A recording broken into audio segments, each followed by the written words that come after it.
Hey Lamar fans, this is Chris Villani from 101.3 ESPN in Burlington, Vermont, the voice of the Catamounts. Just wanted to give you a little bit of a breakdown on the Cats and what to look for as the 2-16 seeds match up tonight in the first four of the NCAA tournament.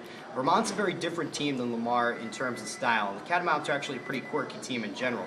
Leading scorer is a guy that comes off the bench and has all year, a freshman named Ford McGlynn, averages about 12 points a game. They are a half-court team. They'll run the flex offense. A lot of motion, a lot of backdoor cuts, but they're a team that really prides itself on defense and rebounding, and head coach John Becker has been stressing that really since he took over this season, even prior to that when he was an assistant at Vermont for 3 years. I would look for Vermont to try to slow things down a little bit. They don't want to get into a track meet with Lamar. The Cardinals are way too athletic, and I don't think that's a matchup the Catamounts will win.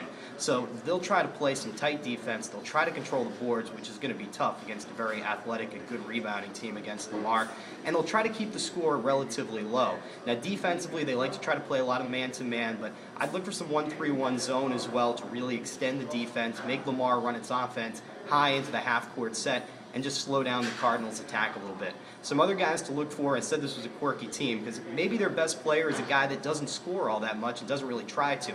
Brian Vokel, he was the tournament's most outstanding player at the America East, averaging 4 points a game, and the reason was he pulled down 12 rebounds and had 7 assists a game over the 3 wins for the Catamounts. He had 15 boards in the title game, and really the entire offense goes through him. So you'll see him getting a lot of touches, usually out on the high left wing, and everything just looks to run through there. He'll be passing a lot to the free throw line, trying to go backdoor on flex cuts, and just trying to make the whole offense happen. As far as perimeter attacks, in addition to McGlynn, Matt Glass is a guy that can pick and pop. He's 6'8". Tough matchup because he's very long out on the perimeter, and if he gets his shot going, he can really knock it down from beyond the arc. And another guy to look for is maybe kind of an X-factor coming off the bench is a guy named Clancy Rugg. He's a sophomore, a Burlington native. Gets him for about 15 minutes a game, but when he's able to give them a contribution, a little bit of lift, some energy coming off the bench, it really helps the Catamounts' cause. So should be a good matchup. Contrasting styles here tonight, and of course the winner gets to go on and play North Carolina, so that's a lot of fun.